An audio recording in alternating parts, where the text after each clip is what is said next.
اب مجھے آپ یہ بتائیں کہ آپ نے بات کی کہ سر سے لے کے پاؤں تک بے شمار آپ کے حصوں میں دردیں ہوتی ہیں، تو مجھے بتائیں کہ یہ سر درد اور یہ جو ہمارے نیک کی درد ہوتی ہے، ہمارے پٹھے کھچ جاتے ہیں شولڈرز کی، اس میں کیا ڈفرینسیشن؟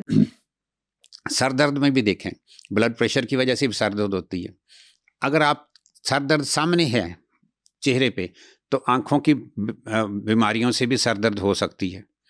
آپ کے یہاں جو ہوتے ہیں سائنسز ہوتے ہیں، یہاں پہ ریشہ بڑھ جاتا ہے، یہاں بھی درد ہو سکتی ہے. ادھر ریشہ آ جاتا ہے، ادھر بھی درد ہو سکتی ہے. اگر ایسے درد ہے، اس طرف درد ہے تو کیا ہوگا، یہ میگرین بھی ہو سکتی ہے جس کو ہم درد شقیقہ کہتے ہیں. کان کی کسی بیماری کی وجہ سے بھی درد ہو سکتی ہے. پھر اگر پیچھے درد ہے تو وہ گردن کی بیماریوں کی وجہ سے بھی ہو سکتی ہے. اور اگر وہ اوپر درد ہے تو وہ ہو سکتا ہے ہائی بلڈ پریشر کی وجہ سے سر درد ہو. تو پھر ٹینشن کی وجہ سے بھی سر درد ہوتی ہے.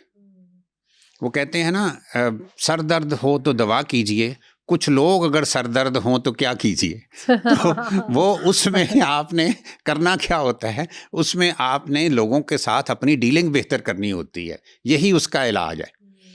تو اگر آپ کی ڈیلنگ لوگوں کے ساتھ اچھی ہے، آپ کو لوگوں کو ڈیل کرنا آتا ہے، تو یہ جو لوگوں کی دی ہوئی سر درد ہے وہ آپ اس کو کور کر سکتے ہیں. تو یہ سر درد کا تشخیص کر لیں کہ کیا ہے کیا. اور اس کے بعد جسم میں ایک چیز میں آپ کو بتاؤں، کوئی بھی درد ہے نا، اس کا اگر ہم نے علاج کرنا ہے تو 3 چیزیں بڑی امپورٹنٹ ہیں. ایک تو آپ نے درد کم کرنی ہے، درد کم کرنے والی گولی دے دیں.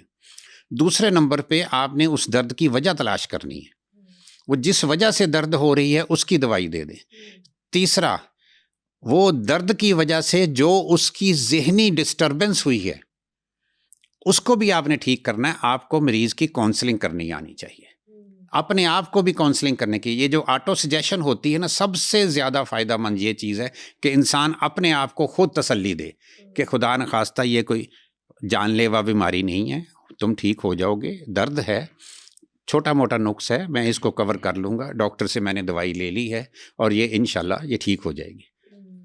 تو یہ سر درد ٹھیک ہو سکتی ہے. بالکل ٹھیک ہے. اور یہ جو اگر سینئر سٹیزنز کی بات کریں تو ان کے گھٹنوں میں بڑا مسئلہ رہتا ہے، گھٹنوں کی درد بہت کامن ہے، تو یہ کیوں ہو جاتی ہے؟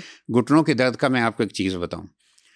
پہلی بات تو یہ ہے کہ یہ عورتوں میں مردوں کی نسبت یہ درد زیادہ ہوتی ہے. ٹھیک ہے.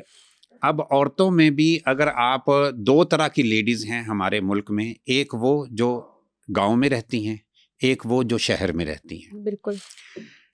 شہر میں رہنے والی عورتیں جو ہیں نا، ان کو گاؤں میں رہنے والی عورتوں کی نسبت 100 گنا زیادہ گھٹنوں کی درد ہوتی ہے. گھٹنوں کی درد کی ہم بات کر رہے تھے. گھٹنوں کی درد جو ہے نا، یہ مردوں کی نسبت عورتوں میں زیادہ ہوتی ہے. عورتوں کے میں اگر 2 طرح کی لیڈیز ہیں، ایک وہ جو کہ گاؤں میں رہتی ہیں اور ایک وہ جو کہ شہر میں رہتی ہیں. گاؤں کی عورتوں کی نسبت شہر کی عورتوں میں گھٹنوں کی درد جو ہے 100 گنا زیادہ ہے.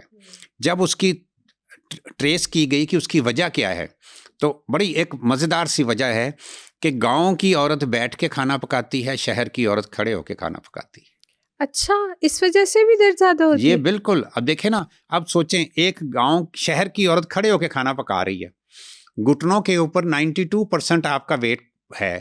اگر وہ کھڑے ہو کے کھانا پکا رہی ہے، کئی دفعہ لیڈیز کو 3-3 4-4 گھنٹے کچن میں کھانا پکانا پڑتا ہے، تو وہ گھٹنوں کے اوپر بوجھ تو پڑ رہا ہے، تو وہ پریس ہو رہے ہیں، اس کے اندر کی جو کارٹیلیج، لیگامنٹ، ہر چیز کے اوپر پریشر پڑ رہا ہے، تو وہ آٹومیٹیکلی پریس ہوگا تو پین ہوگی، اس میں ڈیزیز آئے گی، اس کے اندر جو نقص پیدا ہوگا تو کیا ہوگا، درد بڑھے گی. تو اس لیے جب کوئی گھٹنوں کے درد کا مریض میرے پاس آتا ہے تو میں اس کو سب سے پہلے یہ کہتا ہوں کہ آپ نا زیادہ دیر کھڑے نہ ہوں اور کوشش کریں. پھر ہم ان کو سیڑھیاں چڑھنے سے بھی منع کرتے ہیں. پھر ہم ان کو یہ بھی کہتے ہیں کہ نماز پڑھنی ہے تو بیٹھ کے پڑھیں، کرسی پہ بیٹھ کے پڑھیں.